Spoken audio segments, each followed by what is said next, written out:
It's about to get effing cool. Hey, welcome to the EFNpod podcast. This is Tyler MC, joined with someone else. Jump in.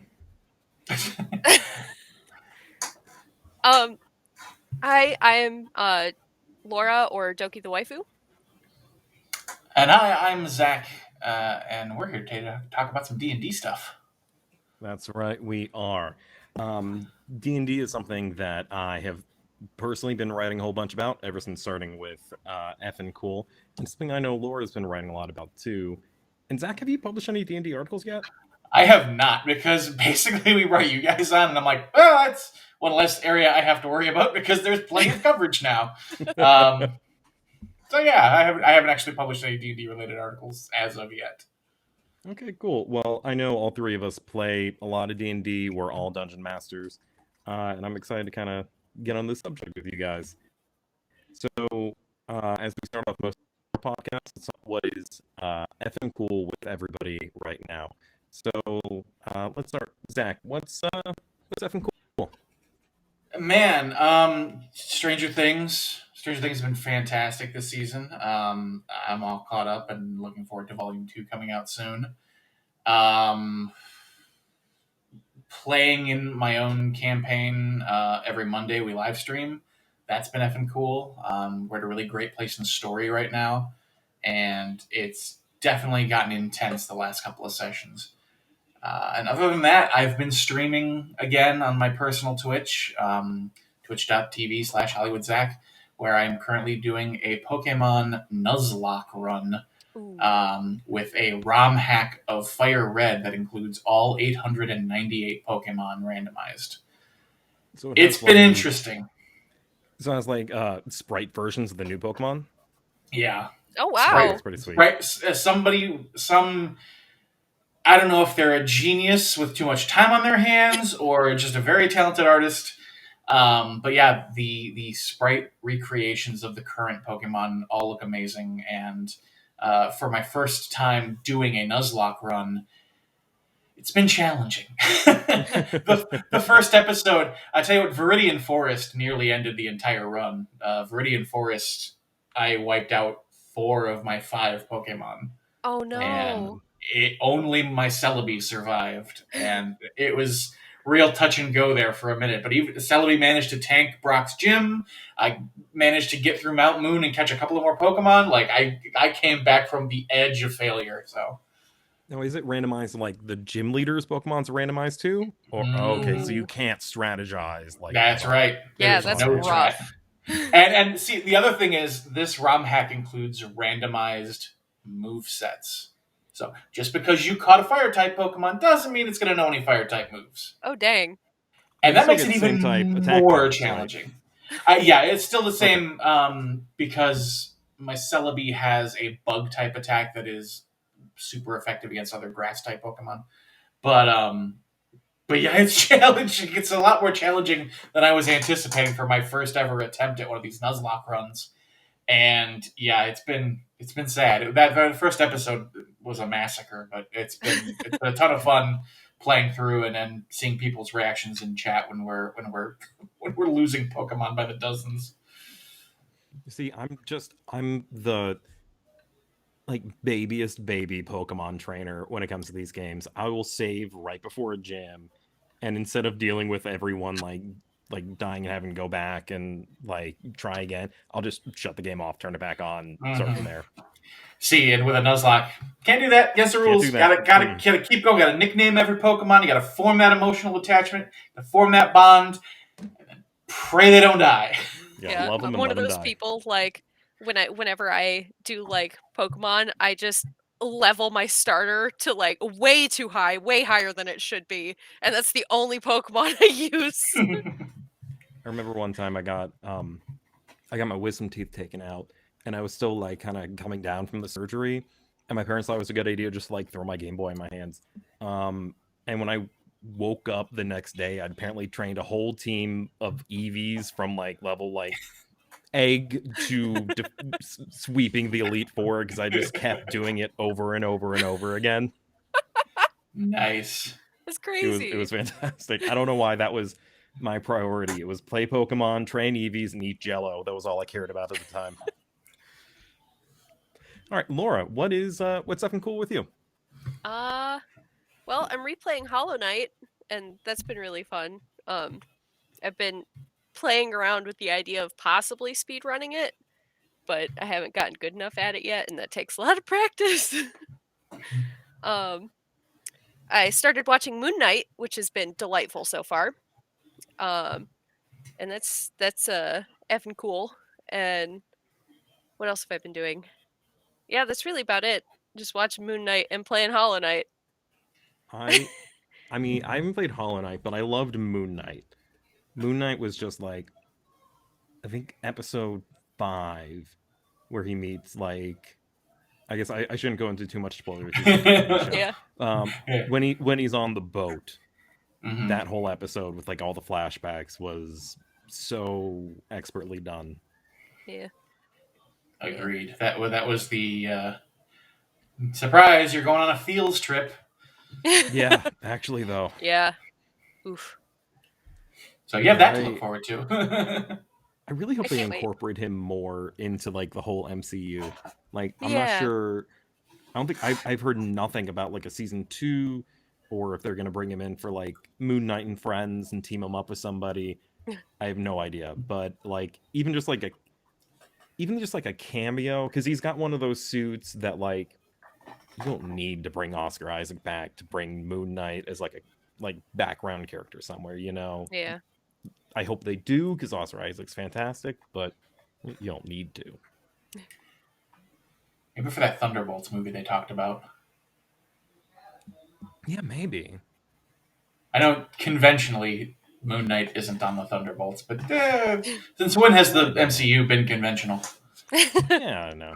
I mean, I think they were talking about throwing the Winter Soldier on the Thunderbolts, and I don't think he's ever been on it in the comics. Yeah, I'm not sure. I know so little about the comics. Yeah, I'm not much of a comic book reader. He said wearing his Spider-Man shirt because he is a nerd and loves comics, but it's hard to keep up with them, you know? Every 5 seconds, it's like, oh, I gotta reboot the series and start from scratch, and all that stuff doesn't count. Now it does count. And yeah, I know. But that's why I really like comics, but I don't read a lot of Marvel or DC. For exactly that reason. If I'm reading comics, I want to like consume the whole story, and you just can't with those two, because it's either like, oh, like this stretches back to the 1930s if you want to get the whole story, or oh, it only really counts after like 2005 or something. But I mean, if I wanted to read any comic from like Image, I could just like, or Boom, I could just grab each volume, and some of them he even finished up, and I can have a complete story. And I think some of the like harder parts too is like, hey, you want this comic? It was only printed once back in 1932. Good luck. And you're like, yeah, exactly. Oops, guess I'm never reading that. Like, oh, rare collector's item, and like 5 people in the world can know how this story goes now. Yep. I guess. But I think what's effing cool with me right now, started Miss Marvel, only 1 episode in, and it was a visual masterpiece. Like, I just really, really enjoyed it. And that was I'm going against everything that I have already said, and that was a Marvel that like I started because it was brand new, and like I could actually pick up the volumes in store, and when eventually it kind of like splintered off, and she joined a whole bunch of teams, and you know, it got unmanageable. But yeah, that whole story is really, really good, and I like the way they're adapting it. Even the new powers are like a little weird, I guess, like, because I guess I just don't care as long as she says I'm big in at some point. It'd be nice to see. But yeah, that first episode visually is stunning. It reminds me, like, it has like elements of Scott Pilgrim, where you have like the text appear on screen, or you have these little animatics and doodles, and yeah, it's really cool. Fun. It's really, very entertaining, very fun. It's very much like a good visual representation of a high schooler with ADD.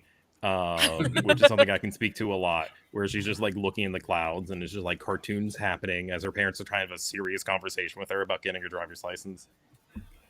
Failing a driver's license test, that's also something I can definitely relate to from high school. Yeah. I failed my driving test 6 times. Oh my gosh. Different way every time. Didn't they like, after like 4 attempts, don't they make you like wait a couple of months before you can retry? Yep. Oh. It took a while.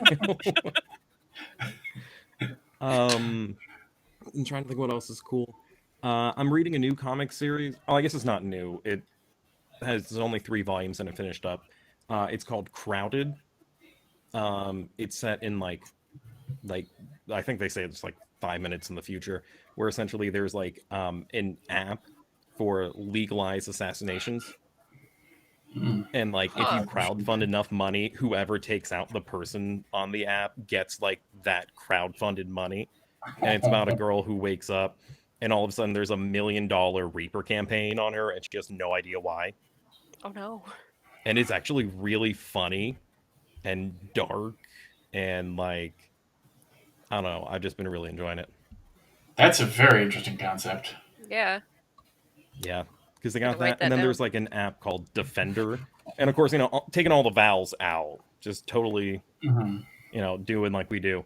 And you can just hire bodyguards off of that. Like there's a whole industry over like people setting up money to kill someone else and then spending money to like defend yourself. And yeah, it's cool. Yeah. But we are here not just to talk about comic books and television, but we are here to talk about Dungeons and Dragons. Classic pen and paper entertainment, no electronics needed. And something that I would like to know, and you can volunteer whoever wants to go first. What was your first D&D character that you've ever played? I'm going to have to think about this for a second. Yeah, it was a long time ago. My first D&D character was it was like a homebrew version of like a shapeshifter. And she was a fighter. And she was like a chaotic neutral fighter. And this was, I think, in 3.5 we were playing. And like I don't remember much from that campaign, but like every like 2 weeks we would meet in like the basement of a church and play. And yeah, I remember at one point, like my favorite story to tell about this character, and this is probably why it's the only part I really remember, was one of the other, I think it was our cleric, was being a jerk about not sharing loot like through the entire campaign, and I was getting tired of it. And there was a sword I wanted in this chest.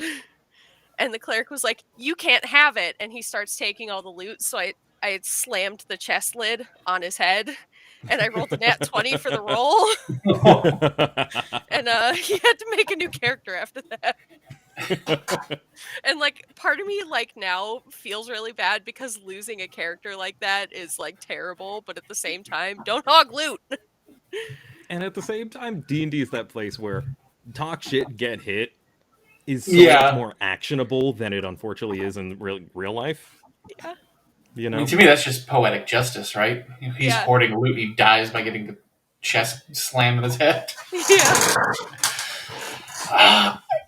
My first game of D&D wasn't a full-on campaign, but it was in middle school, and it was 3.5. And I want to say, I think I was a human fighter. I think, like, I'm desperately trying to remember because this is ages ago, and I'm dust at this point. But the first campaign I ever played in, I was a dwarven barbarian, and that was an interesting story because it was the first time I played in a long-term campaign. We were playing Pathfinder, and our DM had kind of imported some stuff from D&D lore into Pathfinder, because it's all kind of interchangeable, really. And we were being hunted by this assassin. We managed to kill the assassin, and the assassin had a glowing yellow eye, which, as long-term players, we all kind of know what red flag that sends up. But at the time, I was like, oh, it's a magic item. I'll take this. Let's get it identified. And so my dwarven barbarian plucks out this eye, takes it and goes it to get, I want what's this thing do? And the magic person that we went to go see is like, oh, this is to make use of this eye, you must sacrifice one of your own.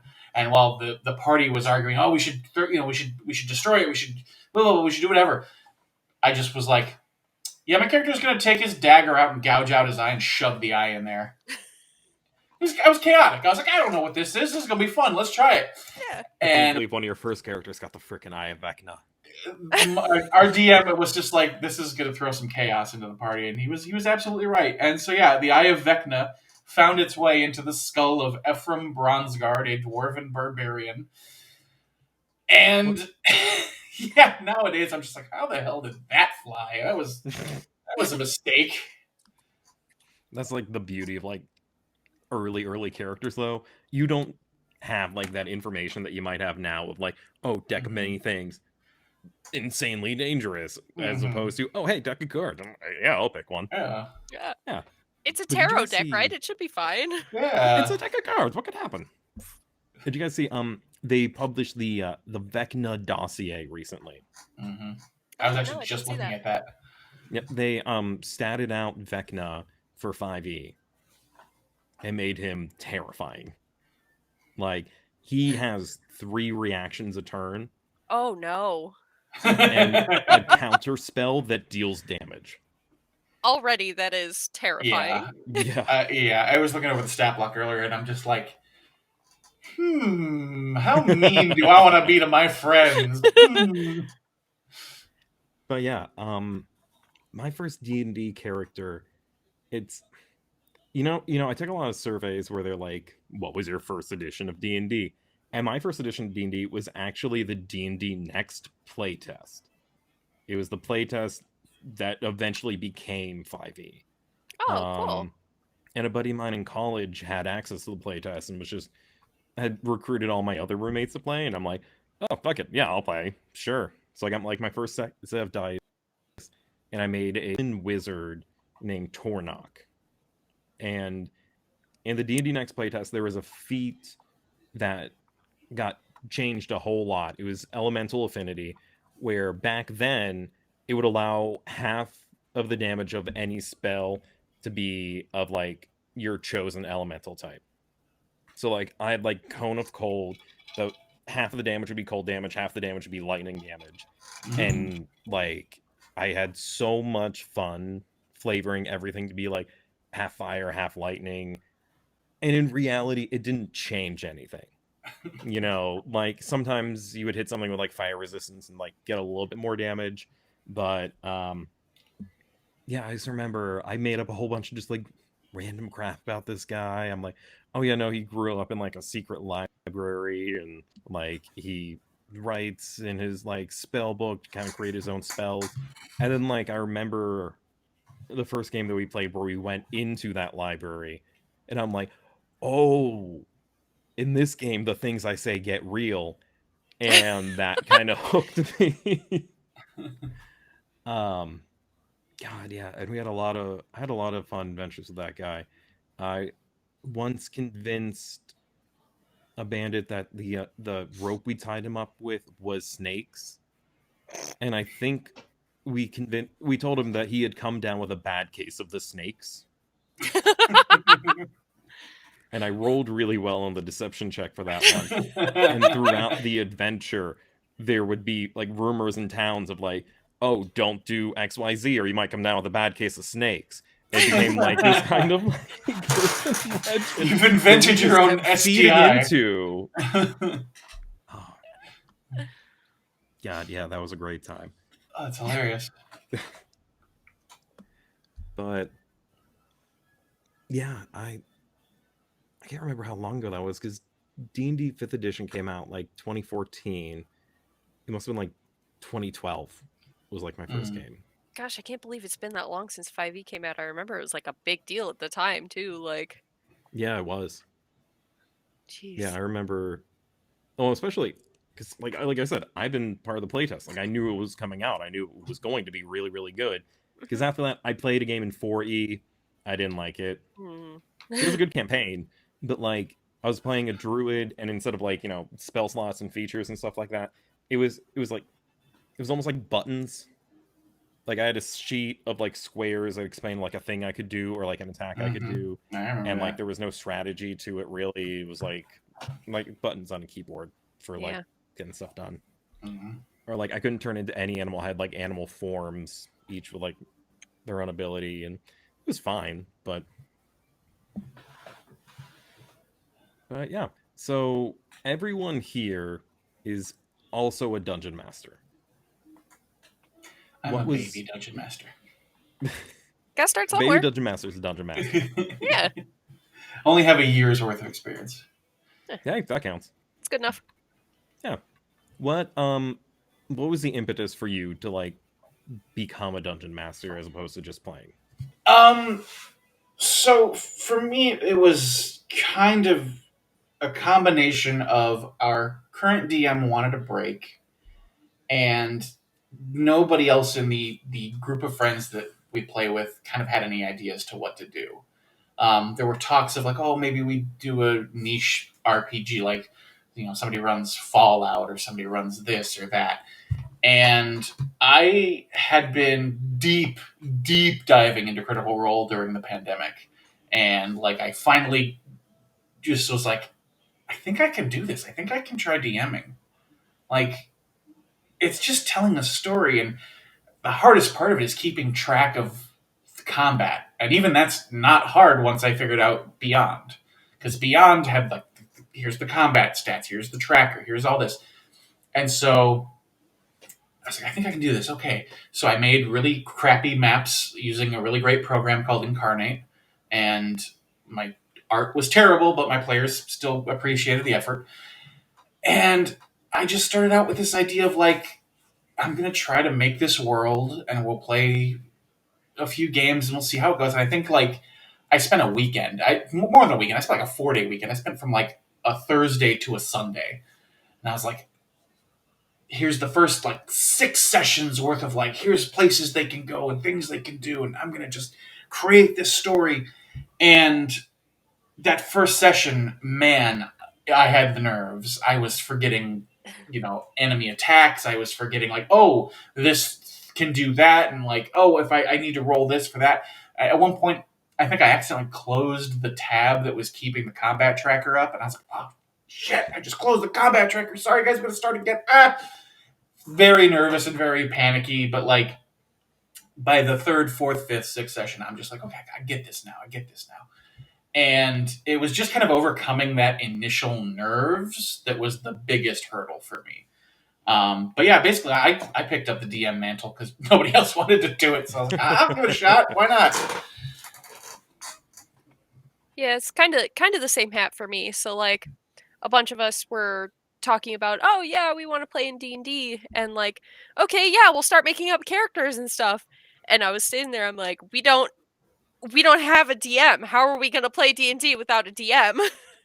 And eventually I was just like, all right, I'll do it. Like, everybody else, keep making your characters. We'll figure it out. And this was back in early 2020, like right when the shutdown started to happen. And, so we've been playing all digital since then, which isn't a big deal. But I started out, I did a bunch of research on like, oh, what campaigns are the best to start with, like for a good like DM starter spot. And I ended up running Curse of Strahd for them, and they really enjoyed it. And all of them are like, oh yeah, we got to play more D&D. And we're finishing up Tyranny of Dragons right now. Yeah, and so we want to do our last, like, they're coming up on like the big baddie fight. And we want to do that in person. And I'm like really excited to DM in person. So it's yeah, it was really like a moment of like, all right, do I think I'm like well versed enough in the game to be able to DM? And I was like, I don't think so, but I'll make it work. And it ended up being actually a lot more fun than I anticipated, and it's very, very enjoyable. See, I think that's something people don't realize about DMing is that like if you get a rule wrong, no, you didn't. Yeah, True. exactly. No, you didn't. Yeah. I'm God here. What are you gonna do? Like, what are you gonna do? no, Fight this God? commoner does have 60 hit points now. What are you gonna do about it? Like, that's just a fact. Like, I didn't make a mistake. I'm right. But I started DMing. It was a drunken bachelor party promise. It was my friend Chris's bachelor party. I was best man, so I had like thrown this whole party. It was at a board game cafe in Cleveland. And I had delivered everyone Star Wars costumes ahead of time. Ooh.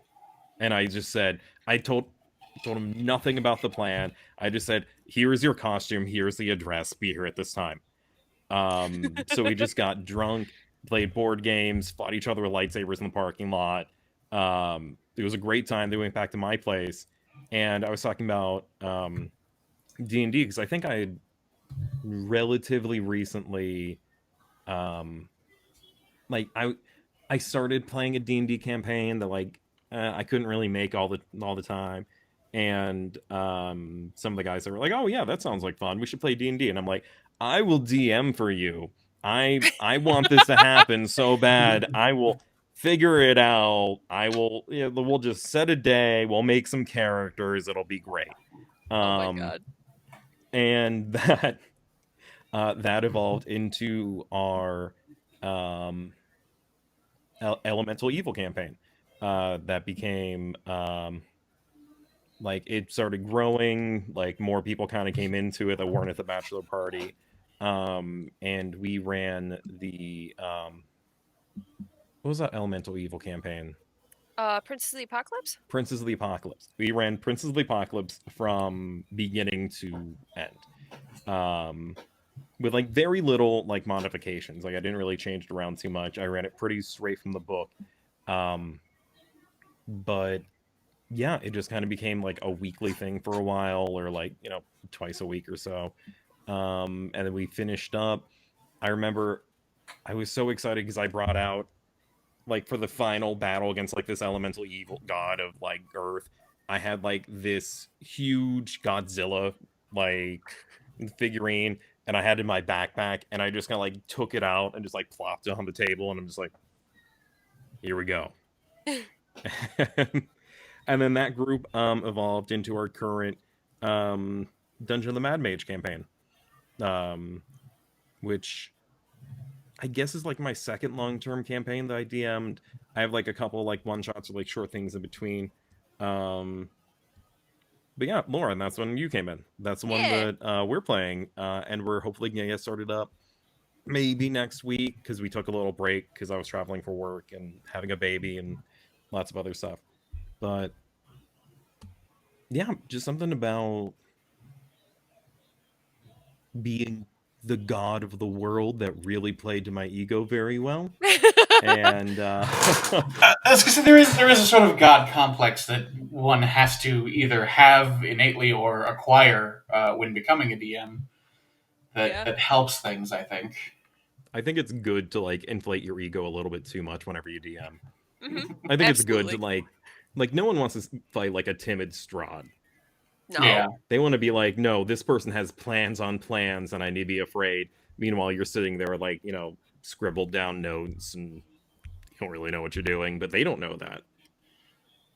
To me, it's also kind of an outlet for, I love to act, and being able to do the role play aspect of it, get into that headspace of the villain or of the peasant, of the shopkeeper, whoever they're talking to, and to just put on a silly voice and have fun. And admittedly, some of my voices need work. They kind of sound similar. Some of my voices are completely just not at all what I thought they would sound like. I ran a one-shot where I had the idea that this goblin, I wanted the goblin to have a sort of Pacific Islander, Maori, Polynesian, kind of like Taika Waititi, New Zealander, like that whole kind of vibe.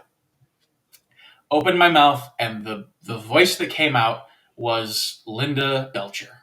I have no idea how or why, But my brain went, oh yeah, don't worry, we've got this. Oh, you guys are gonna do some shopping, and I went, well, that's it now. This goblin sounds like Linda Belcher because I love it. I bet your players love that goblin more than anything. It's so funny because I'm just like, what are you doing, brain? No, stop! This is not the right voice at all. So yeah, that was a spectacular. That was a crit fail on my part, but it was funny and yeah. So like, but that whole aspect of it is why I love DMing, is getting to play these different characters and to sort of get those player interactions and see their reaction to the characters that they're conversing with and things like that. Yeah, absolutely. Yeah. I feel like I unabashedly steal voices from the Muppets. That's definitely a well I've drawn from a couple of times.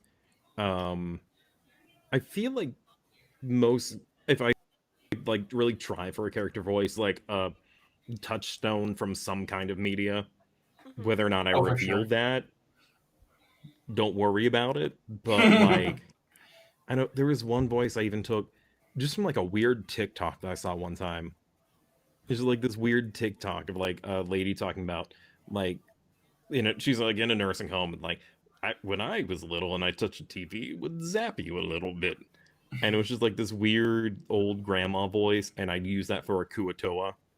And I was like, yeah, no, this weird old grandma sounds like a fish person to me, and that is what I'm going to be using from now on. Hey, if it works, it works. It works, yeah. But, yeah, so what games are you all playing right now? Laura, I kind of know some of yours, but Zach, how's your game going right now?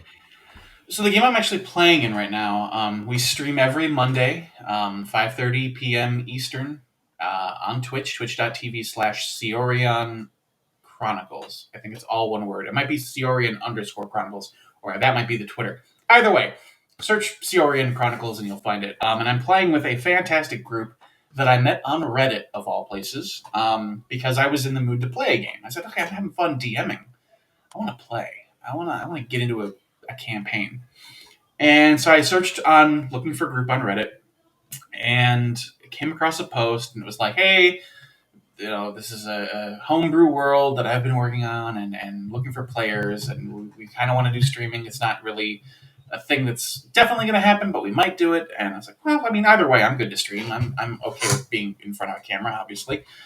And so filled out a little questionnaire, had an online, just like this, interview with the DM, and had good vibes the whole time. Like, he was a really nice dude. And we did our little interview, and he goes, would you be okay to do like a quick mini role play? And I was like, yeah, sure. Kind of caught me off guard, but yeah, let's do it. And so been playing that campaign for, I think we're like at session 31 coming up. So we've been playing for a while. And the story of my character that's been progressing through this campaign has been just incredibly interesting. I mean, all of our characters are very interesting, don't get me wrong. And just, it's been a lot of emotional damage, the home game. And it's just been so great to play with these people who are all, like, we all met through this game. We didn't know each other until this game. And now we're talking about, like, the DM, when he wraps up this campaign, he wants us to all fly to his place in Atlanta, or not Atlanta, Alabama now, and play in person. And like that idea, yes, please, let's do that. I want to meet you guys. I want to give you all the biggest hugs because you're all amazing. And, but the game itself, this homebrew world that he's created, it's fun because he's so collaborative that we have literally been providing world lore while we play and while we come up with our character things. And just recently, we're having art commissioned of our characters, and I got my character sketch back, and it had a tail. I'm playing a Dragonborn wild magic barbarian, and I was like, do Dragonborn have tails? I thought they didn't have. And so I talked to him. I'm like, do Dragonborn have tails? He's like, it's my world. I can make them have tails if I want to. And I was like, well, yeah. I was like, you could if you want to. I thought, well, what if it's a caste thing? Because in his world, the Dragonborn were magically created to be a slave race to serve dragons. And I said, what if it's a caste thing? Like, Dragonborn aren't allowed to have tails because only a true dragon has tails. He goes, oh, that's official. That's canon now. Yes, we're doing that. And I'm just like, cool. Hey, I helped influence the world a little bit. That's neat. But yeah, every one of those players, like, the chemistry is just so... It was so quick, and it came so naturally. It wasn't just like... It wasn't a weird feeling out period of like, oh, I don't know, that guy kind of plays... I don't like, that aspect of them or whatever. We all just are so excited for each other's characters.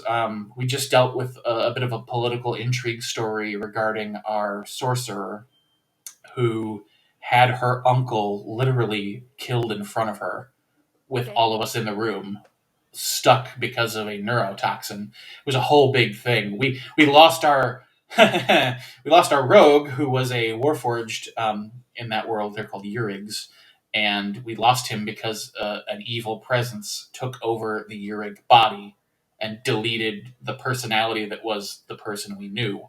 Oh no! Oh, shit. And so it's like, okay, cool. The guy that was our friend is now evil, and he's gone. And like the player has a different character coming in, but not for a few sessions because our buddy's going away. He's going to Greece for like 2 weeks on summer vacation.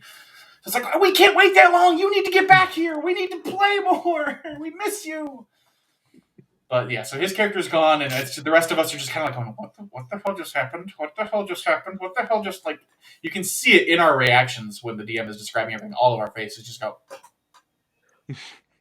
what? But yeah, fantastic game, fantastic people. I love playing my character, Doran, the Dragonborn Barbarian. The Path of Wild Magic stuff has been hysterical. The first time I ever did it, it was the Exploding Flumph. Nice. And the Blade Singer in our group was like, can you always do that? Or is that just something that happens? I'm like, I have no idea. This is new to me too. I've never had this explode before. So yeah, it was good time. Like, it's always just a hoot playing with those guys. We laugh, we joke. Just the comedy, the camaraderie. Yeah, best thing I ever did was decide to randomly look on LFG that day and find that group of amazing people. Yeah, that's rad. Sorry, I gushed for like way too long. Somebody else talk, please. It's like, my favorite thing about D&D though is like, whenever you ask someone about it, it's like they're explaining like a different life. Yeah. You know what I mean? It's like, it's not just like, oh, we beat Vecna one time. It was cool. It's like, no, like, we lived this entire like thing and had like these experiences, and like the stories that stick with people aren't usually just like the epic battles. It's like, oh, our friend's personality got deleted and that's hard to deal with, and we don't know what to do now. Like, it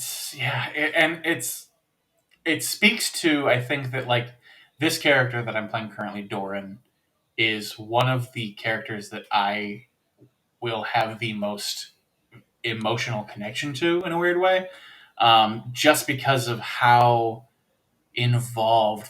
Like, we found out in a recent session that my backstory ties into Maximil, our sorceress, her backstory.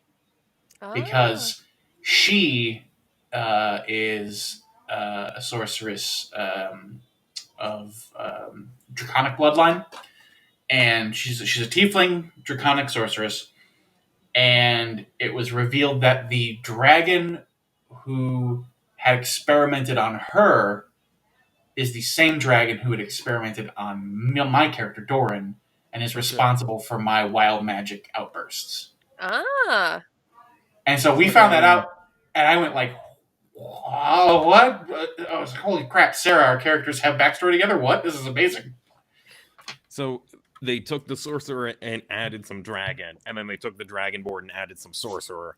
Mm-hmm. And it's when I was coming up with the backstory for my character, like, I was working under the knowledge of like, okay, he comes from this place called Udaland. Udaland is ruled by dragons, but these dragons have all become corrupt, fat and happy, lazy with power, not great people.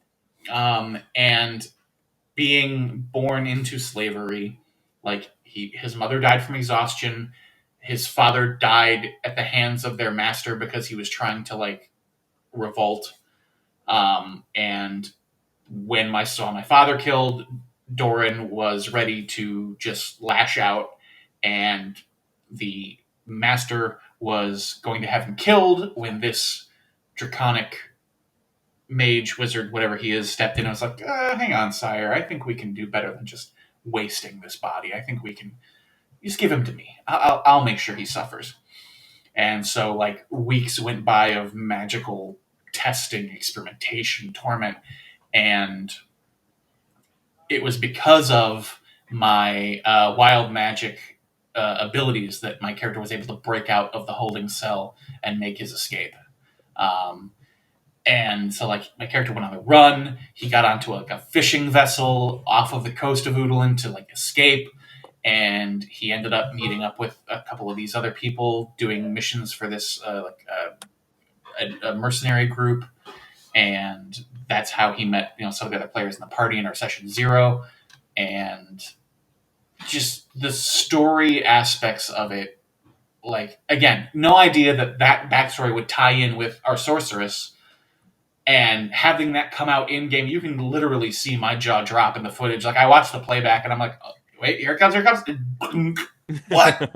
What? And like, yeah, it's insane. I love it. I love it so much. That's great. All right, Laura, what games are you playing in? Well, right now I'm playing mostly just in like stuff with like our mutual group. I'm playing for Dungeon of the Mad Mage. I'm doing a drow gunslinger, and I absolutely love her. She's one of my favorite D&D characters I've ever made. And in the other campaign, I have we were doing Theros, and I have a necromancer centaur, and she does cast Ray of Sickness, which she is simultaneously 2 puns, beating a dead horse with a stick, and the centaur for disease control. And I think it took like 3 or 4 games before our DM realized. He was like, "Is this a beating a dead horse with a stick joke?" And I was like, "You got it." God, there were a lot of reveals. I'm in both of those games. There were a lot of reveals in our Theros game that like our group got together and everyone had some kind of secret. Some of them had to do with puns.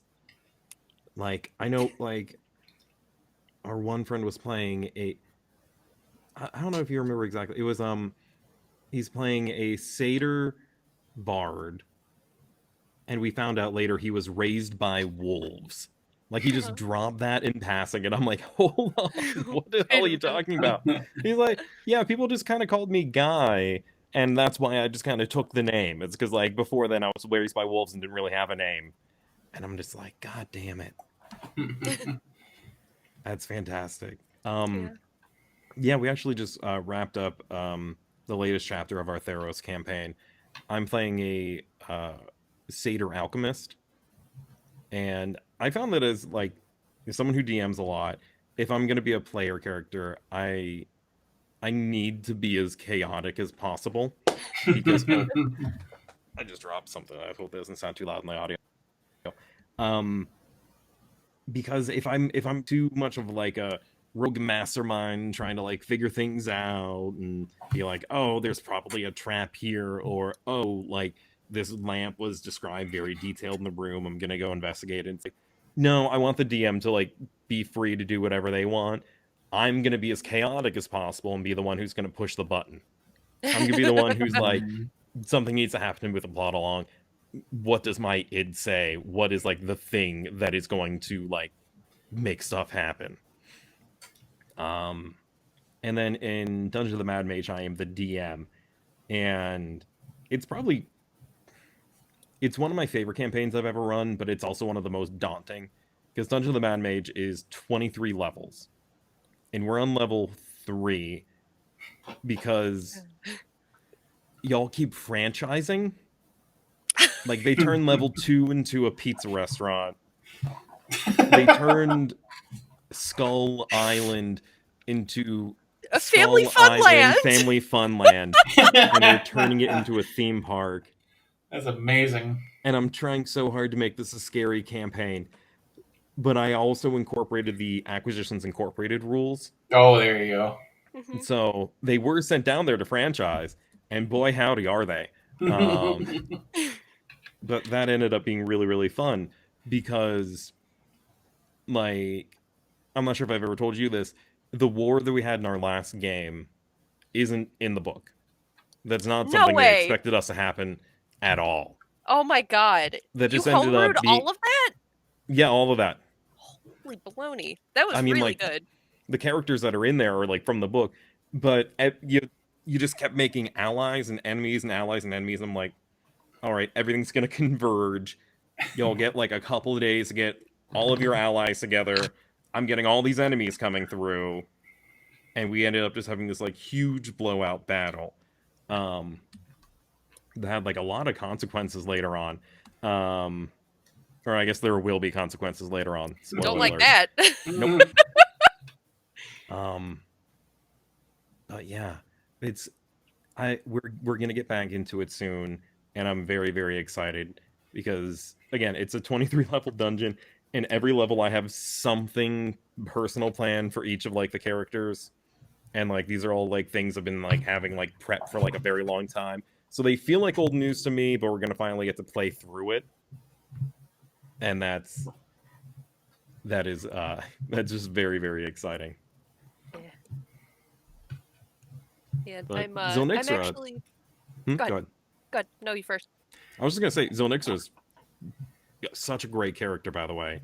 Oh, thank you. Yeah, it's just you made like the perfect character to drop into this adventure, probably accidentally. Yeah. But like, as soon as you describe like having like these like the separation from your family, I'm like, oh crap, there's a big influential Drow family later on in this book. And I just kind of erased that Drow family's name and wrote your character's last name in there. And I'm like, this is your family now. They're going to be problems. And I can't wait for each and every single one of these interactions.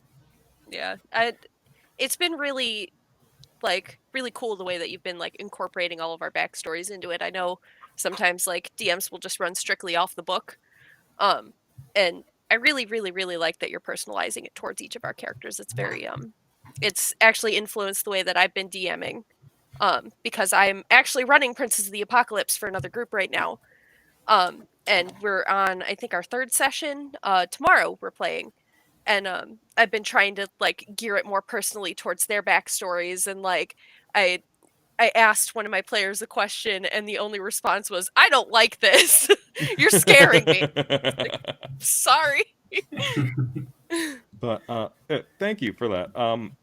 I think I learned to really incorporate backstories more during Princes of the Apocalypse, because I did something similar where there's kind of like a mid-level bad guy, and I'm just like, all right, this is one of the character's brothers.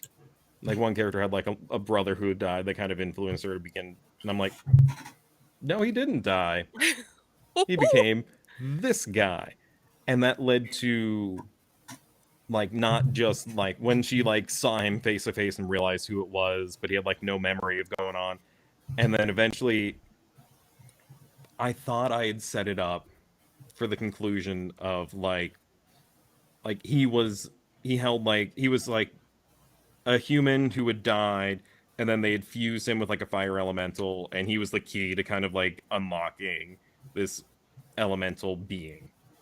And so I set up as kind of a one-on-one fight where I'm either I'm going to kill you and I win, or you kill me and you unlock the Dreadlord of the Fire Elemental Plane. And I'm like, I've got this thing set, just this awful decision she has to make.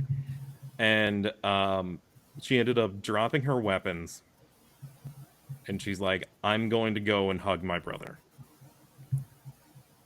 Aww. And I'm like, that was a huge mistake. And I'm like, okay, you hug. And I'm thinking in my mind, I'm like, all right, I got this really strong dagger. I'm going to stab her in the back. It's going to be really bad.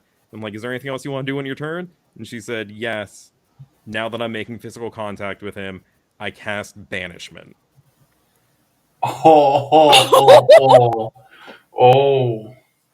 And because I had like built him like as a fusion like human fire elemental, because in the game he's a fire genasi. And I'm like, no, he was a human, and then he kind of became fire elemental. And I'm like, oh crap, this is gonna banish the fire elemental part. It was an ending I couldn't have even thought of. Yeah. But I'm like, no, yeah, rules of the game, roll for it. And she had just blasted literally all of the evil out.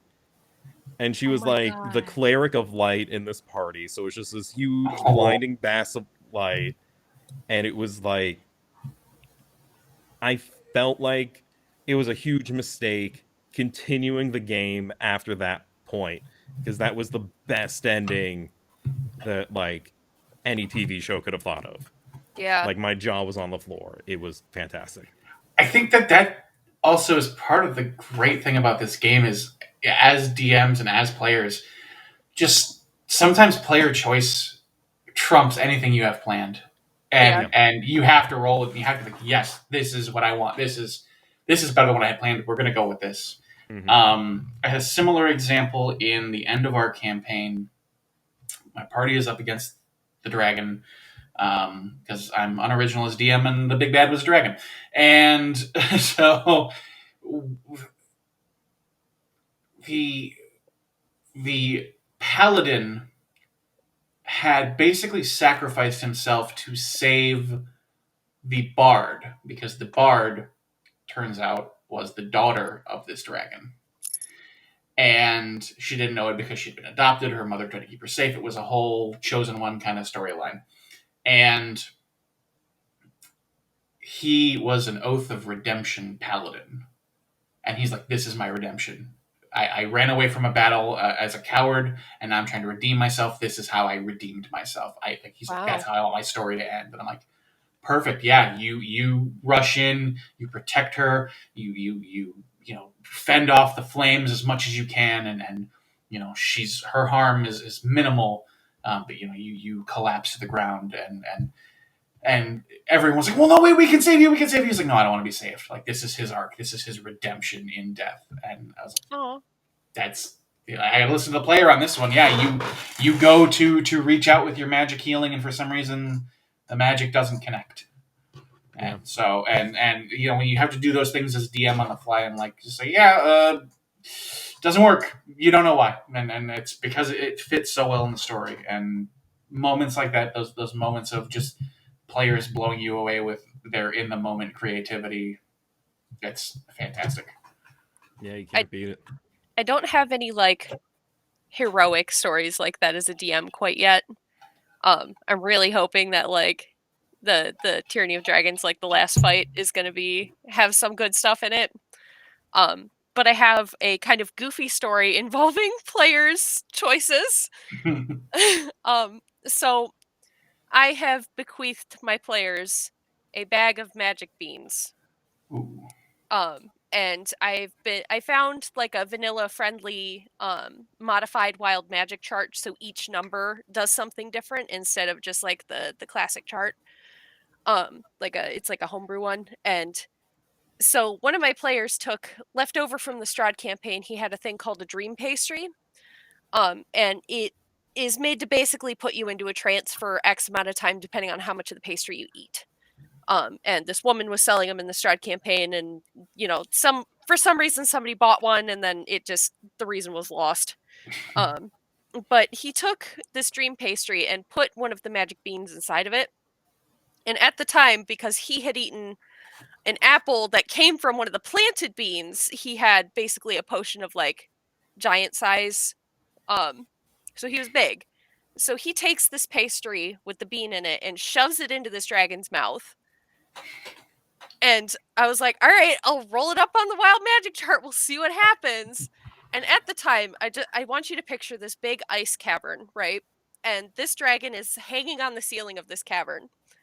and he is big, so he's able to reach and shove this pastry in the mouth. He makes the right roll for it, and like, so the dragon eats it and permanently becomes a dwarvish man.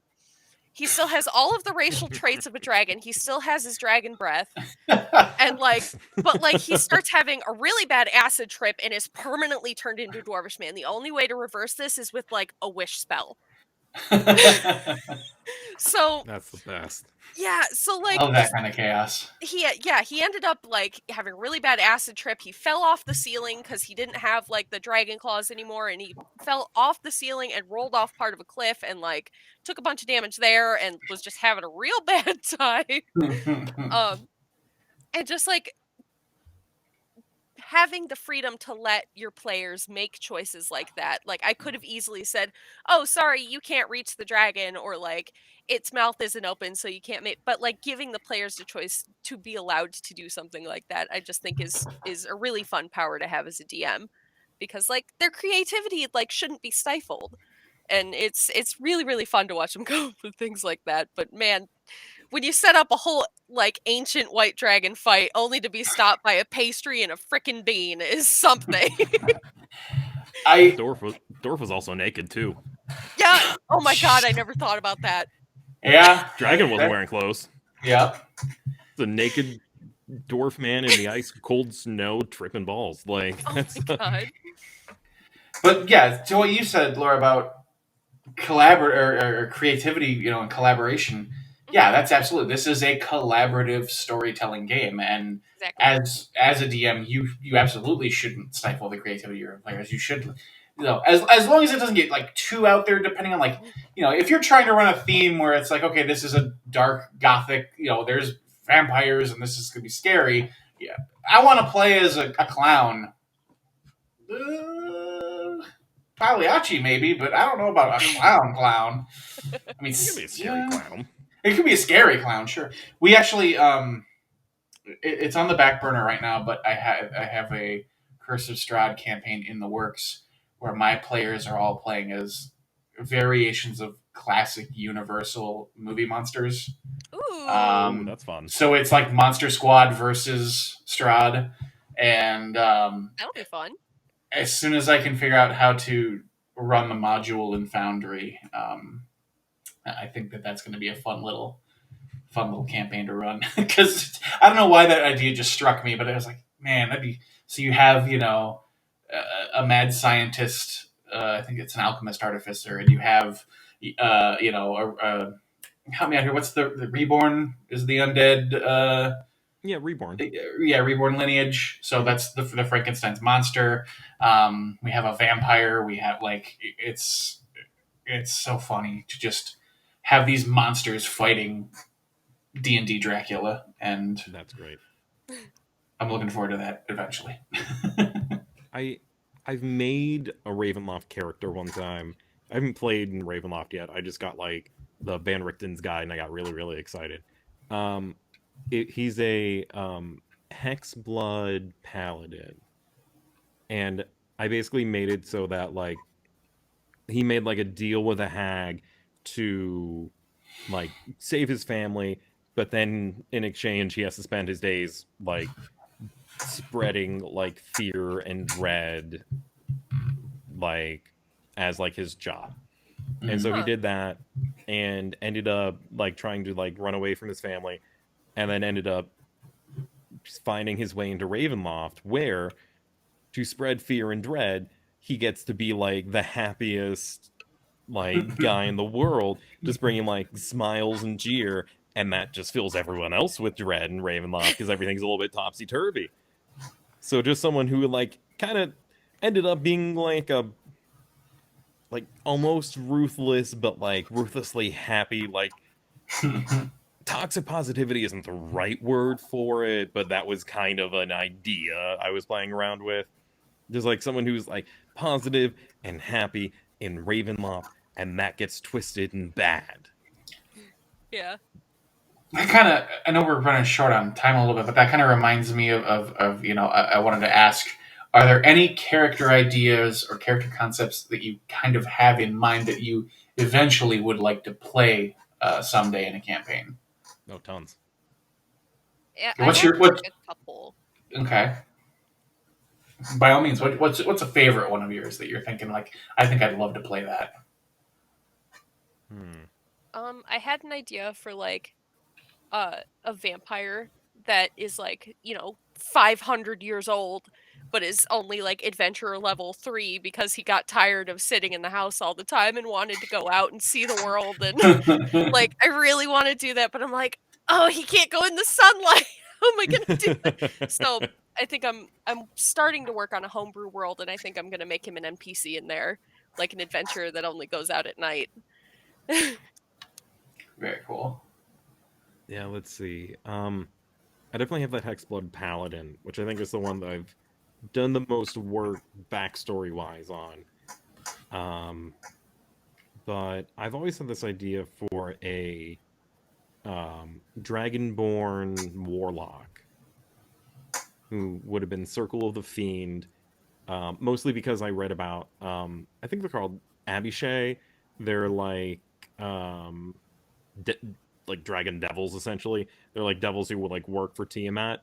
And I like the idea of them kind of appearing to him and like him thinking that he's doing something for like the sake of like dragon kind, but really it's like being led more and more for like devilish means, but that he's someone who hunts down demons. So in his mind, he's like, I'm helping because I'm hunting down demons, and in like his fiend patron mind, he's like, well, he's helping because he's getting rid of the demon for the blood war, and just kind of having that like dichotomy of like, right, like probably at the beginning of the campaign, it would like everything he's doing is working for his benefit and his patron's benefit, but given to a DM's hands for like the moments where that's split, because that's something I really love about warlocks is playing the patrons or like having someone else play a patron for me. Is that is such like an uncontrolled aspect of your character that can lead to some really fantastic moments in the game. Nice. Yeah, what about you, Zach? I've got a couple. The first one I have in mind is I think it'd be really fun to play a Warforged gunslinger fighter. This like kind of just dead or alive, you're coming with me, and it's sort of like faceless kind of like Mandalorian style, just like, I can bring you in warm or I can bring you in cold. And just this idea of this cool hard ass bounty hunter kind of character is one. I don't really have a backstory worked out for that character, but the character I do have a backstory kind of worked out for is Pact of the Genie Warlock, where he is a former city guard who's now kind of a private investigator, and he's kind of one of those like grizzled private investigators who's just like, I've got to find out where they took that girl, and I've got to do this, and I'm going to need some help. And his patron is just this goofy genie who's just like, well, you can always, if you want that door unlocked, all you got to do is use a little magic. And so I have this kind of fun dichotomy of like, you have this like, yeah, I could use magic, but it's wearing away at my soul, and I don't know. And having this kind of buddy cop character in a weird way, I think would be a fun character to play as. That kind of reminds me. Have you seen the show Happy? I have not. I've heard of it, but I haven't actually seen it. It's also based off a graphic novel.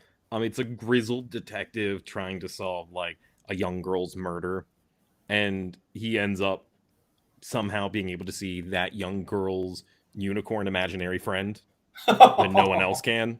But the imaginary friend also wants to solve the murder because that was like his person. Oh, and so it's just amazing. this like detective, and then kind of in the foreground is like this 3D rendered unicorn causing antics. And...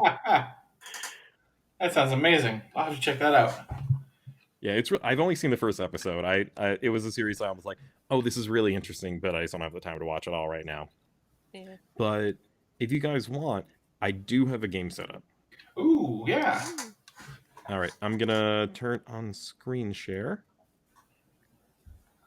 And this is something that this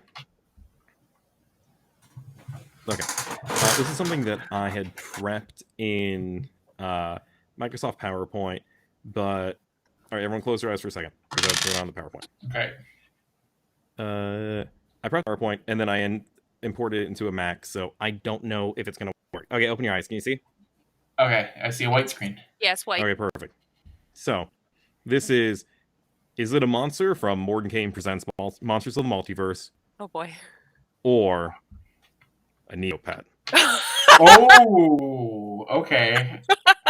Oh So for anyone boy. who doesn't know, Monsters of the Multiverse is the most recent release from Wizards of the Coast. It is a compilation of previous race options and monsters. So all of these are monsters that have been around for a couple of years. And then Neopets is a... How do I describe Neopets? Neopets is a relic of the old days of the internet. Is old internet lore. And I was telling my wife about this game that I was putting together, and her only response was, "Tyler, I think you underestimate Laura." So let's go. We'll see how this goes. So I'm going to show you a name. You guys can collaborate and talk about it, and then give me a vote if you think it's a Neopet or a Dungeons and Dragons monster. Okay. Okay. First one, Lucrota. Oh gosh, I was more of a guy online person than I was a Neopets person. If that's like Same. myself a little bit. Same. But... Listen, you're in good company because yep, that was where I was too. I'm gonna be equally. Lucrota sounds more like actual namey to me, but that might be throwing me for a loop. Lucrota. I'm gonna guess monster from. I'm gonna guess Neopet. Okay. Give me 1 second.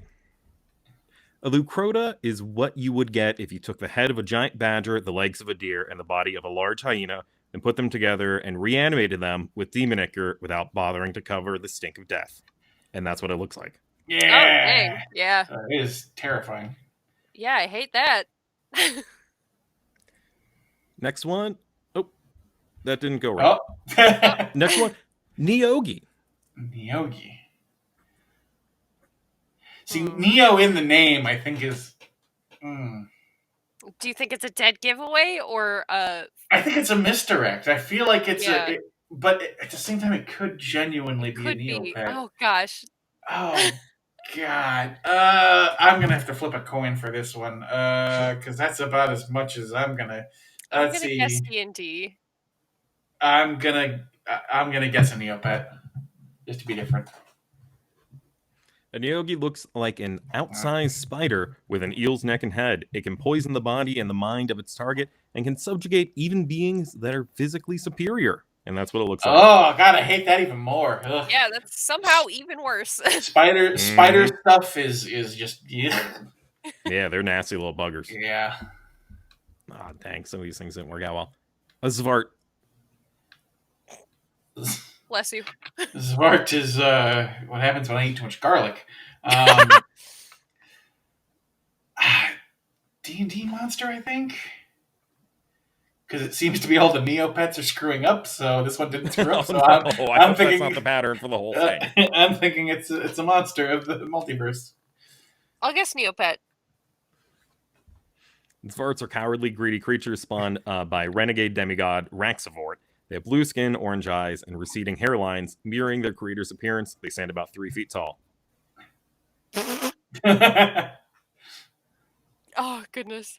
Funky little dude. When can I get a Zvart player character option? And Akara. Right off the bat, I'm going to guess Neopet. I'll go with D&D monster. Akara are semi-aquatic Neopets with thick fur and 2 horn-like protrusions. They are amphibious, can live on land or water, and their horns allow them to hear underwater. They are fast swimmers and have a knack for treasure hunting. And that's what they look like. Aww.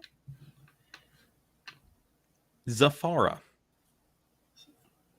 I think I've heard that before. It sounds familiar. I think it's a D&D monster. Yeah. I'm going to agree. Zafara are Neopets. Zafara is a furry pet which walks on its 2 large feet, notably for its large floppy ears and long, powerful tail. It also has characteristic spiky ridges on its spine and fluffy fur on its fringe and chest. Zafara would be a good character name for a player. It would be. Zafara would be a good character name. That sounds straight out of Critical Role. I like that. Maybe that's why it sounded familiar. Maybe I've heard that before. Varguli.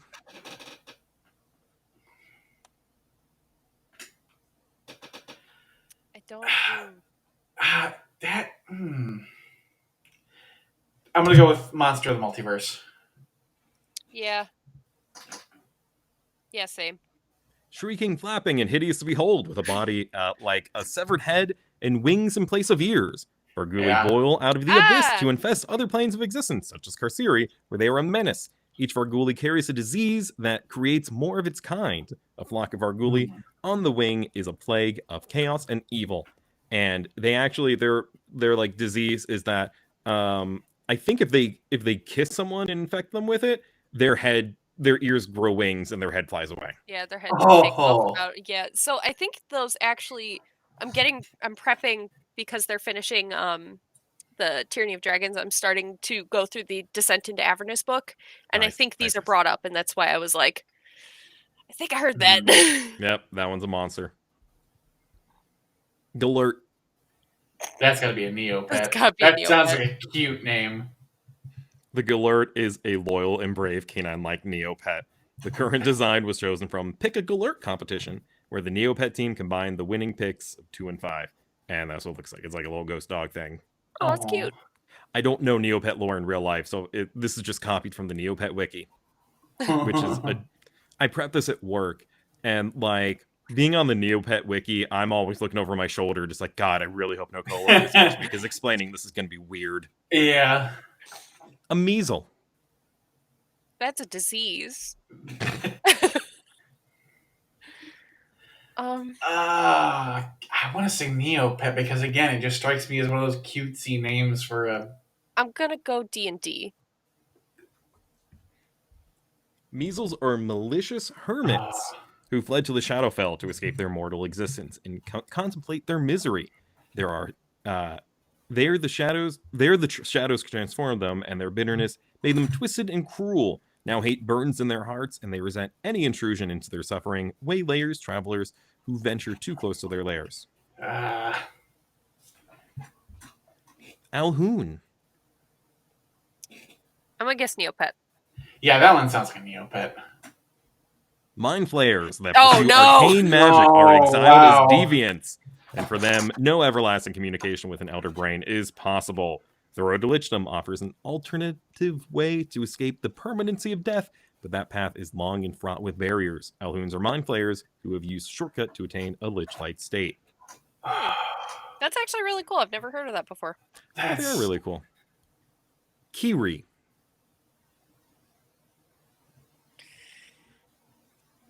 Gonna go out on a limb and say Neopet.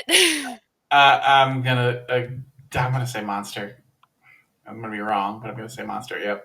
Kiri are weasel-like Neopets that enjoy grooming and socializing. They are allergic to apples and will suffer from itchy scratchies if given one. The only exception is the Kiri-specific Battle Dome item, the Kiri Golden Apple of Healing. Huh. I don't know what half those words mean, but that's what people who hear me talk about D&D feel like anyway, so. Malrezi. Monster. Yeah, I'm gonna go monster. I'll be honest, I forget this one. When a Malrezi consumes the corpse of a humanoid it has slain, a process takes about 10 minutes, it instantly assumes the creature's appearance as it was in life. New appearance begins to rot away over the next few days, eventually revealing the demon's original form. That's terrifying, and I hate it. Mm-hmm. What'd you guys guess? Did you guys get monster that one? Yeah. Yeah, we both picked monster for that they one. both get a point for that one. Whew. Skeeth.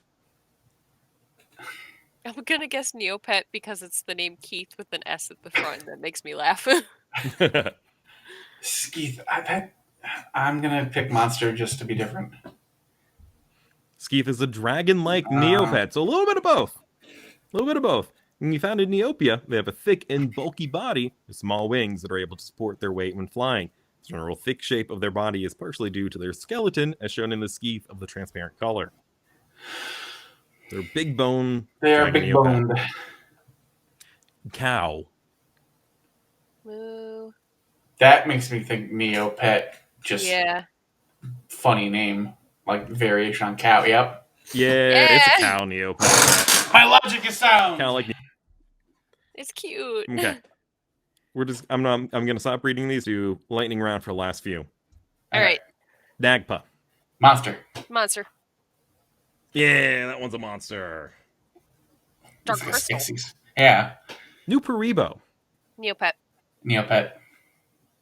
I'm sorry to inform you, but Oh, they're no! actually horrifying monsters. Oh my god! New Paribo. Don't like that. Bloomaroo. Neopet. That's a Neopet. Okay, that Bloomaroo is a Neopet. Oh, that one got messed up. Babao. Monster. Monster. Yeah, that one's a monster. Neat looking. Oh, and the last one got messed up. That last one was messed up too. So that is our game, monster or Neopet. That's wonderful. We ended with Zach with 8 points and Laura with 11 points. Hey! So Laura is the winner of monster or Neopet. I can't. That was so much. What a good idea. Thank you. I had the idea, and I'm like, monster names are so freaking bizarre in D&D, and I thought for a while, I'm like, monster or what? And then when I thought Neopet, I'm like, yep. I'm like, no, Neopets probably have names like George or Carlton or something like that. I looked up, I'm like, no, they're equally as weird. Yes. That's like there was the joke of like, is this a Tolkien character or a prescription medicine? I thought about doing that. I thought about doing prescription medicine, and I was like, no, that one's been done to death. Or a Pokemon. I'm like, no, you guys might know all the Pokemon. Pokemon, I know most of them, yeah. Yeah, I also know most of them. I couldn't list every Pokemon, but if I saw a name and I'm like, I can be like, that's a Pokemon. Yeah. Same. Yeah. Okay, well, that is most of everything that I have prepped. What else do you guys like to talk about regarding D&D? I mean, I think we talked a nice wide scope from everything from being players, being DMs, things where...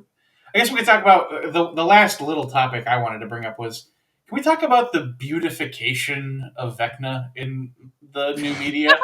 The yassification of Vecna. It is the yassification of Vecna, and literally, like... I hate to be that old school player, but I like Vecna as like a skeletal lich king. I don't like this like, look at me, I have cheekbones now. Laura, have you seen the new Vecna flesh. design? I think I've seen it around. Yeah.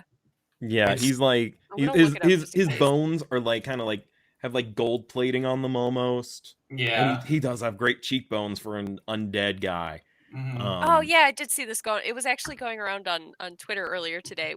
Yeah, they did kind of. Mm-hmm. Why does he have so much skin? Who gave him that much skin? It's illegal. Excuse me. He's apparently like the first lich. Like if other liches are like bones now, he should be bones. He should be freaking dust at this point. Like he's now, the first something I do lich. like about this design is that if you look in his rib cage, I was just going to say incorporated the Book of Vile Darkness into it. Mm-hmm. It is, which I think is cool that if you're going to be like, well, I'm bones now, I might as well make my bones hold my books for me. It's a storage space now, yeah. It's storage space. I'm used to having weight there, like with organs. Those aren't there anymore. Might as well have a Book of Vile Darkness. Yeah, why not? Seems reasonable.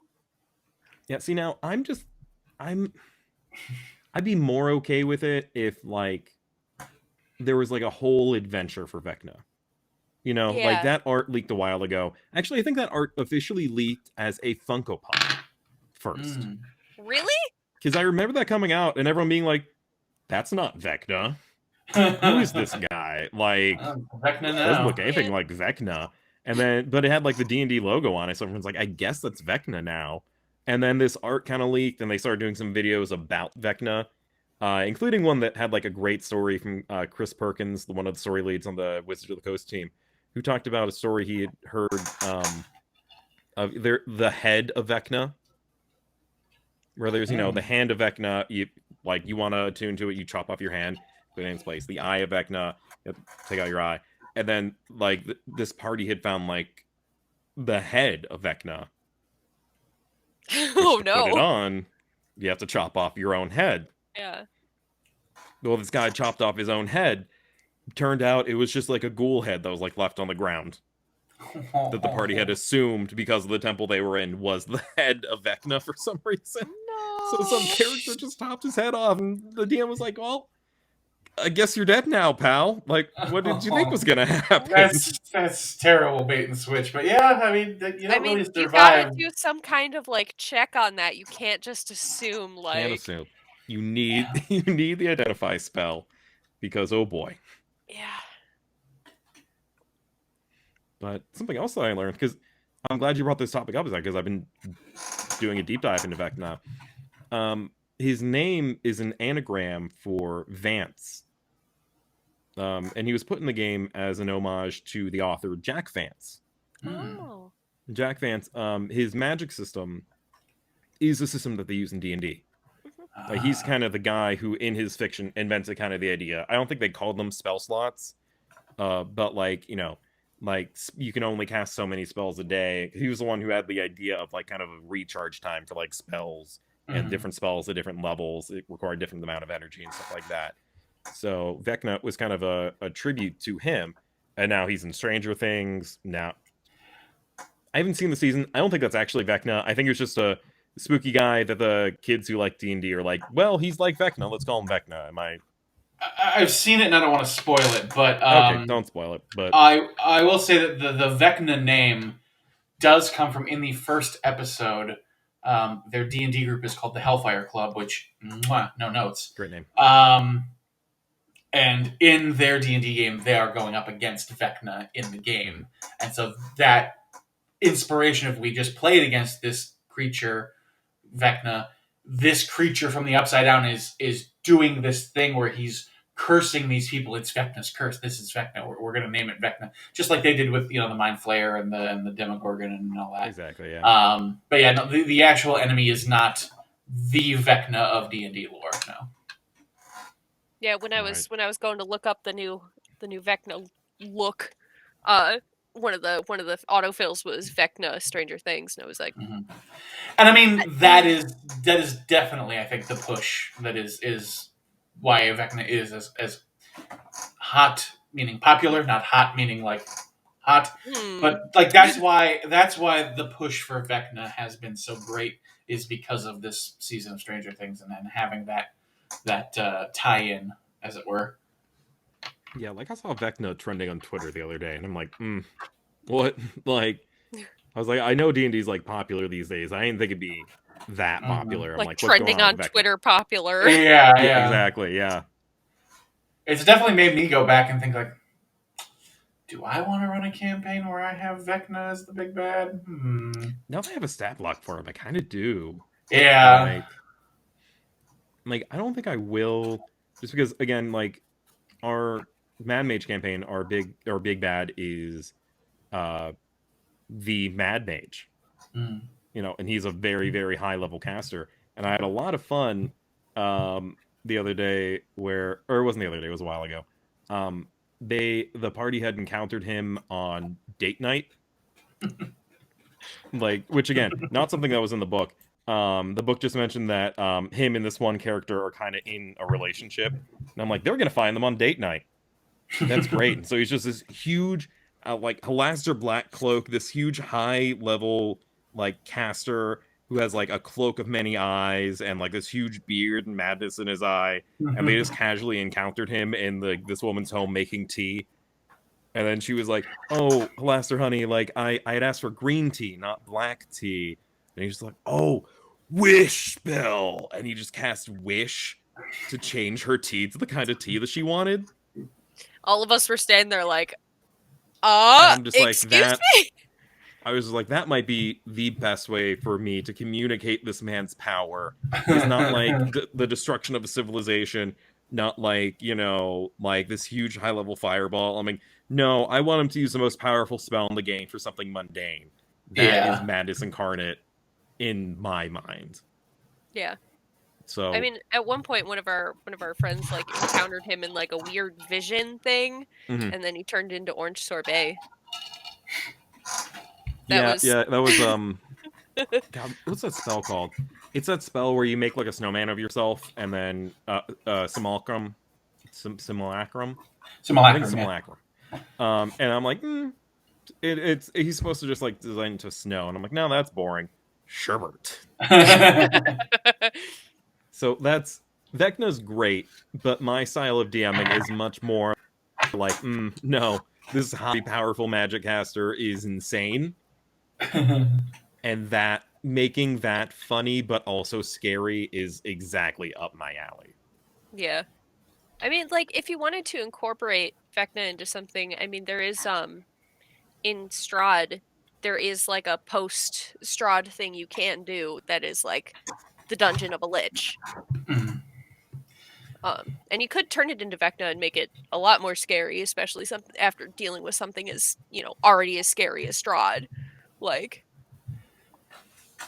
The way I was thinking of it is the campaign that I was starting to write out before I had a little creative burnout, is there's this place on this continent that basically has been unexplored. It's a wild frontier of like, who knows what you'll find beyond the veil. There's, there could be ruins, there could be civilizations that we've never encountered before, there could be anything. And so literally, I think I could just plop down of like, yeah, you find a temple that worships some ancient god being, and like really you could just throw Vecna in there. And I think that's why I really love homebrew. Is homebrew you can just kind of sit there and go, well, I like a little bit of this, a little bit of this, a little bit of this, and throw it all together, and it just kind of works. Color it in later. Yeah, exactly. Yeah. I did a level 20 like homebrew one shot because all of us were getting together to go to the Kalahari in Sandusky. We all rented one of the big villas together, and a couple of people were like, yeah, I want to play D&D. And I was like, make a level 20 character. I'll throw together a campaign. It'll be fun. So I basically went through like the entire compendium of monsters on D&D Beyond. And I was like, ooh, I want this and I want that and I want that. And like, so I framed it where like, there are these earthquakes on this mountain and all these monsters are being woken up. And like, you got to figure out why this is all happening. And so I threw in like a Tarrasque. Which was like, there you go. Because in 5e, it's not as scary as the 3.5 version of it was. And I didn't like that because Tarrasques are supposed to be like, world-ending sort of ordeal. So I made a homebrew blend of like the 3.5 and 5th edition. And then one of my players managed to successfully cast Charm Beast on it and told it to go back to sleep. And I was... Players! They'll always spoil you in ways you won't expect. Yeah. They will always foil you.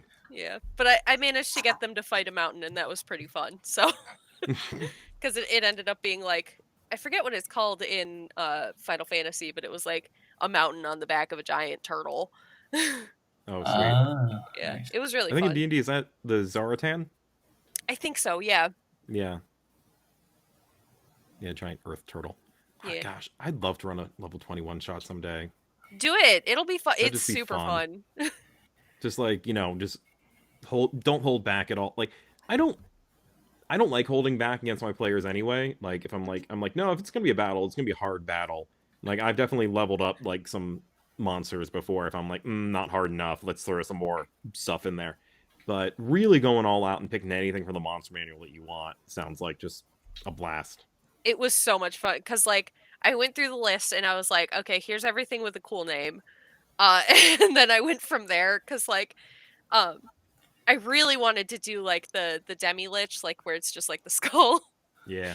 And, but I didn't have time to bring him out, unfortunately, or else I would have. But like, going through, and it actually helped me get a little more acquainted with monsters in general for, like, when I do my full homebrew world, I can recognize a little better more what I want. So it was actually, it was fun, like, going through and getting to, like, handpick all this stuff and be like, all right, fight this big thing. Or just charm it and tell it to go to sleep. Yeah. Either or, fine. All right, well, I think that about wraps it up for this podcast / excuse for me to talk to my friends about D&D for hour and a half, 2 hours. Really, that's all we've been wanting to do. Absolutely. That's all I want to do. That's all I want to do most days.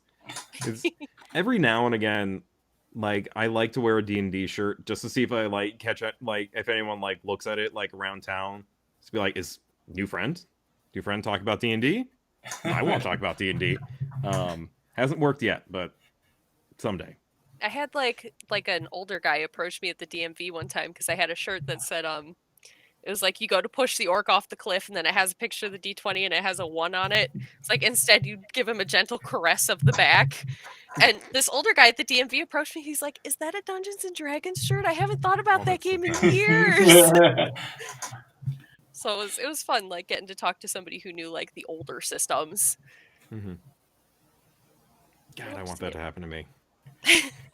Just random old people talking about D&D, like maybe being too dismissive saying old people, but like anybody with like experience of D&D from like the 80s, like back when, like way back when, like that must have been just like wild. Yeah. Mm.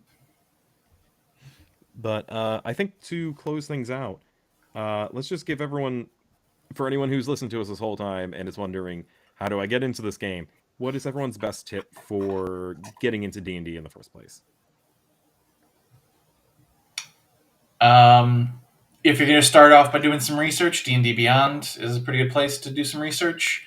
They've got a lot of really useful articles on races, classes, playing the game, running the game. Seriously, D&D Beyond helped me when I started running my game immensely.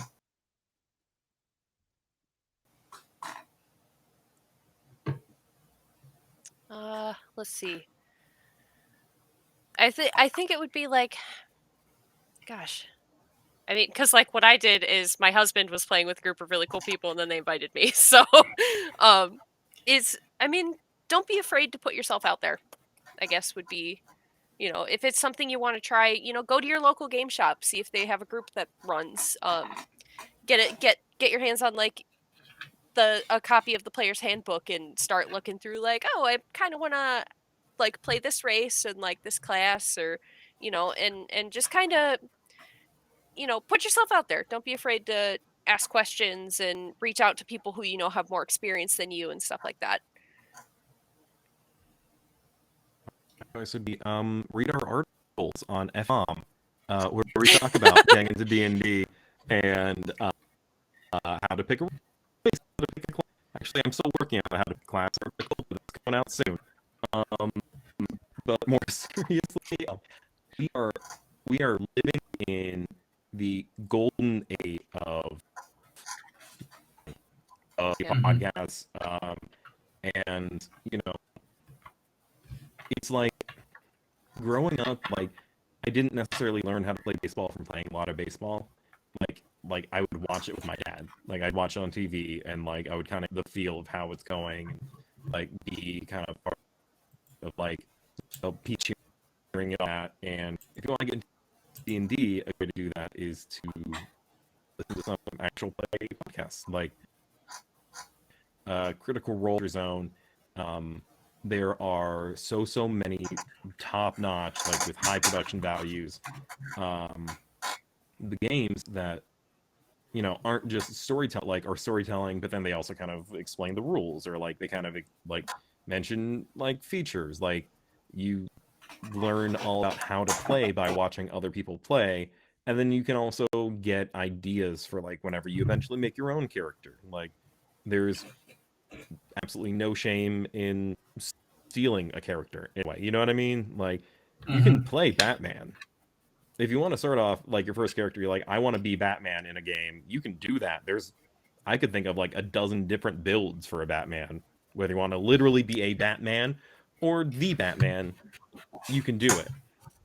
There's a whole YouTube channel, Tulak the Barbarian, who literally every video he puts out is, here is a popular character from fiction, we're going to stat him into D&D.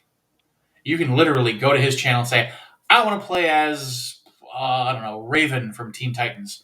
He's got a video on it. He's got a video on how to play the Ninja Turtles. He's got a video on how to play Dr. Octopus. His channel's great. I love watching his channel. That's pretty great, actually. Now we're going to wrap things up, but I'm just going to do what we've been doing the whole time. The D&D story that you inspired in me. in Eberron game I played one time. Are you guys still there? Your videos are frozen. We're still here. Uh-oh. Yeah, we're still here. I think after a certain amount of time, yeah, we can hear you. Can you not hear us? Uh-oh. I think that's the podcast is trying to wrap itself up. Oh, no. Okay. I'll tell the story quick. In an Eberron that I was playing with some friends, one friend, he wanted to play Skeletor. Nice. And so I'm like, okay, hell yeah, we're going to play Skeletor. He made this Warforged barbarian. We had like a skull, like metal skull for a face. Or did I say barbarian? He's a Warforged. Okay. And I'm just like, okay, how are we going to make you a hero? He's like, well, make He-Man the bad guy. And I'm like, okay. Guys, what did He-Man... I presented to the group. I'm like, what did He-Man do to make him a villain? They're like, war crimes. I'm like, He-Man did war crimes? And they're like, He-Man did war crimes. I'm like, okay, great. So we took this idea of like a guy who just wanted to play Skeletor, and like at one point he had this impassioned speech about like the horrific atrocities he saw He-Man do in war, and how it is his like duty to like stop him. And it went from like starting Skeletor to like this actual completely different character who just happened to have a skull face and a jaguar he can ride. But it was just like its own unique thing, even though it started off as like inspired from fiction. So like, yeah. I definitely encourage you if you want to just be like, gosh, I've always wanted to be Spider-Man, and then let your character evolve naturally by interacting with the other characters and with the environment and like adding stuff to the story, and it's going to end up being your really cool, unique thing. Yeah. Absolutely. Yeah. So, okay. I think that's going to be it for us for tonight. You can follow us at EFNcool.com or at EFNcool on Twitter. Zach, where can people find you? Yeah, so you can find me on Twitter. At Zach Lavoie is my handle, because I'm cool and I got my own name. Otherwise, I'm on Twitch, twitch.tv/HollywoodZach. Again, Seorian Chronicles, Monday nights, 5:30 Eastern, till about 8:30 p.m. Eastern. And yeah, we got our next session coming up day after tomorrow. All right, Laura. The only place you can find me right now is Twitter. So at Doki the Waifu is where you can find me on Twitter. So Right. And you can find me on Twitter at Stormbreaker. There's 2 ERs at the end of it because Stormbreaker was taken. And otherwise, you're more Stormbreaker than the other one. Yeah, I'm the Stormbreaker. When I initially made that name, like way back in like junior high, Dumb and Dumber was just coming out. So adding an extra funny to me, and it's just a name that's I've kept online for way too long now. But you can find me on Twitter at Stormbreaker or writing for EFNcool.com. And with that, thank you both for talking D&D. It was a lot of fun. Yeah, thanks for having us.